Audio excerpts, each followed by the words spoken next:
Assalamualaikum warahmatullahi wabarakatuh. Sobat RH sekalian, jumpa lagi kita di channel yang keren ini. Keren Cadas. Ya Sobat RH sekalian, kita lihat ya, ada satu hal yang menarik soal pernyataan kenapa Nasdem kayaknya agak keberatan dengan AHY. Satu kata kuncinya, keywordnya adalah AHY tidak seperti SBY, seperti bapaknya. Ya kalau seperti bapaknya ya tidak nyalon wapres dong, nyalonnya presiden ya kan. Karena SBY 2004 dan 2009 itu incredible. Ya, he was very incredible. Kenapa?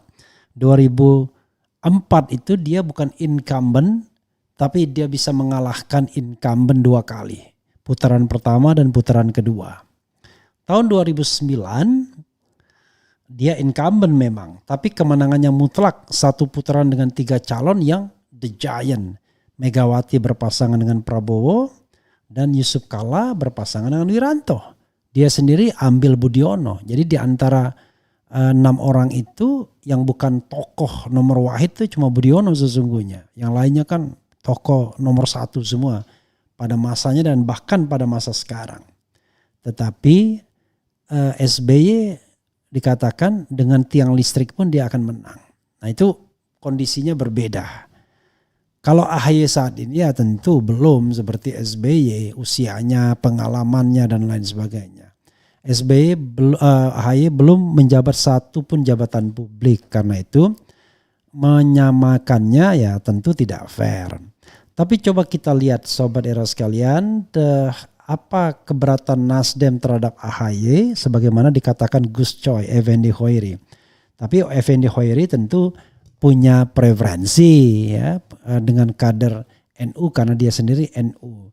Tapi coba kita lihat ya, kita bacakan dulu lalu kita ulas lebih lanjut. Oke ya, libertasuara.com. Terungkap ternyata cuma satu faktor yang bikin Nasdem ragu ke AHY. Jangan menyamakan anaknya seperti bapaknya dulu ya. Oke. Politikus Partai Nasdem, Effendi Hoiri atau Gus Coy, mengungkapkan hal terkait Ketua Umum Partai Demokrat Agus Harimurti Yudhoyono AHY yang tampaknya membuat Nasdem ragu untuk mengusungnya menjadi bakal calon wakil presiden untuk Anies Baswedan. Seperti diketahui, AHY bisa dikatakan menjadi salah satu kandidat kuat bakal calon wakil presiden untuk Anies Baswedan yang diusung oleh Koalisi Perubahan untuk Persatuan. Ya. Jadi Sobat RH sekalian, memang kalau membandingkan AHY dengan SBY ya rasanya tidak fair kita ya, karena yang namanya SBY itu sudah sangat berpengalaman. Oke, kita lanjutkan ya. Gus Coy mempertanyakan seperti diketahui. Gus Coy mempertanyakan kekuatan yang dimiliki AHY, salah satunya yaitu menggait suara generasi milenial agar memilih Anies Baswedan. Jadi generasi Gen Y dan Gen Z itu lebih dari 50% ya sekarang. Menurutnya tanpa AHY sekalipun mantan gubernur DKI Jakarta itu sudah dianggap menarik di mata generasi milenial. Kalau mau bikin kekuatan baru, apalagi yang mau ditarik wong milenial, sudah ada masa Mas Anies di sini, ujar Gus Coy di podcast Akbar Faisal Uncensored. Pasalnya AHY dianggap tidak bisa menyamai kekuatan SBY yang tak tertandingi di Pilpres 2004 dan 2009 silam yang bisa menang tanpa bantuan organisasi masyarakat tertentu, dan tak ada yang relawan-relawan ya. Relawan itu baru sibuk pada era Jokowi saja. Kalau nyontoh Pak SBY tempo dulu tanpa NU, tanpa yang lain, dia Pak SBY pada saat itu memang luar biasa tak tertandingi. Apakah mak saya sekarang ini sama seperti Pak SBY tempo dulu? Tidak, ujar Gus Coy. Ya pastilah tidak. Kalau iya jadi calon presiden dia, bukan calon wakil presiden. Memang SBY luar biasa, kendati dia dikeroyok ya, dan dia mengambil dalam tanda kutip hanya JK yang bukan kader NU Tulen melawan Mega yang mengambil Ketua Umum PBNU Hasyim Muzadi atau Wiranto yang mengambil Solahuddin Wahid, tetapi SBY bisa unggul unggul jauh dibandingkan 4 lawannya.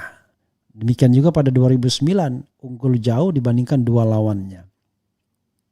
Gus Coy juga menegaskan bahwa dirinya tidak memojokkan AHY seperti anggapan yang selama ini disematkan kepada Partai Nasdem. Jangan kemudian menanggapi seolah-olah saya memojokkan Mas AHY. Enggak benar itu, ujarnya. Ya, sobat semuanya, itu tadi dari Gus Coy Effendi Khoiri, kemudian Ahmad Ali orang yang selalu mempermasalahkan seandainya Anies memilih AHY sebagai pendampingnya atau sebagai calon wakil presidennya. Memang soalnya adalah begini, sobat era sekalian, sebenarnya Anies sendiri tidak yakin dirinya sendiri mampu mengalahkan Prabowo Subianto dan Ganjar Pranowo. Apalagi surveinya terus terpuruk, walaupun ada catatan survei itu benar-benar survei atau survei atau sesuatu yang dibayar sungguh dibayar. Nah, karena itu kita harus paham bahwa racing di 2029 itu sangat ketat sangat ketat. Dan karena ketat itulah maka kemudian wakil presiden dianggap faktor untuk menambah suara. Walaupun ada survei yang mengatakan nggak ada pengaruhnya. Oke. Tapi tetap saja Anies membutuhkan orang yang bisa menambah suaranya. Makanya saya katakan kebutuhan Anies terhadap Wapres itu 2 di sektor hulu yaitu 1 menambah suara, kedua mengamankan suara. Kalau dia menambah suara ya dia harus cari orang di luar dirinya. Kalau mengamankan suara cari orang kuat. Orang kuat itu siapa? Apakah Gatot Nurmantio, apakah AHY, apakah Hovifah, apakah Yeni Wahid. Demikian juga yang menambah suara. Tapi one thing for sure, kalau seandainya AHY tidak dipilih dan kemudian Anies memilih orang lain, ya harus dipastikan bahwa Demokrat dan AHY-nya tidak lari, tidak ngambek. Kalau Demokrat dan AHY-nya lari atau ngambek, ya bubar semuanya. Bubar semuanya ya. Jadi itu dulu dipastikan. Kalau itu sudah dipastikan, maka Anies akan leluasa mencari tambahan di luar itu. Jangan-jangan dia mengatakan, saya tidak butuh penambahan yang terlalu masif, yang saya butuhkan adalah pengamanan suara. Karena itu jauh lebih penting dibandingkan penambahan yang masif. Sebanyak-banyaknya suara, ya itulah ya kan. Itu ya sobat era sekalian. Oke. Jadi sobat semuanya itu yang harus kita pahami. Jadi saya pun merasakan bahwa Anies tidak mudah untuk memilih wakil presidennya karena ada pertimbangan pertimbangan untuk kira-kira siapa yang paling cocok untuk menambah dan mengamankan suara. Kalau logistik ya bisa dicari. Orang mengatakan logistik itu sangat bergantung kepada kalau sudah ditetapkan sebagai calon, logistik akan datang. Kalau ada 2 calon bermain 2 kaki ya, providernya kalau ada 3 calon bermain 3 kaki, nanti akan tergantung siapa yang kira-kira akan menang dalam pertarungan ini. Makanya ke depan tugas kita adalah memudahkan dan memurahkan pemilu agar tidak terus menjadi dicengkram para cukong ini ya.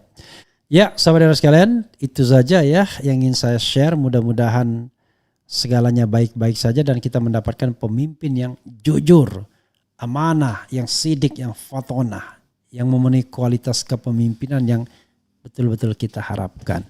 Wassalamualaikum warahmatullahi wabarakatuh. Ciao.